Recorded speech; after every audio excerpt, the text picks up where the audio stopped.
مسألة حفظ القرآن على قد ما تقدر حاول تحفظ، عشان خاطر اما تصلي حتى بالقرآن تبقى الصلاة لها طعم.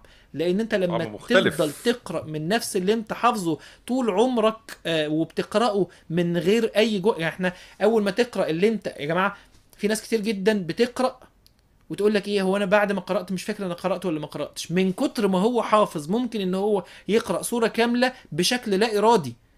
انما لو حاجة انت لسه حافظها جديد هتلاقي نفسك لازم تعمل جهد لاستحضار السورة، وده بيخليك تقرب من القرآن اكتر ومن معانيه اكتر. فاحفظ اكتر عشان خاطر تعرف ان انت تقوي علاقتك بالقرآن اكتر وتبقى صلاتك احلى. اخر حاجة، بتسمع، بتقرأ، بتتدبر، نفذ.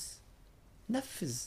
القرآن ده جه عشان يعني حسن بيقول لك ايه، ان الله انزل هذا القرآن ليعمل به فاتخذ الناس من تلاوته عملا. لازم نعمل به، احنا لازم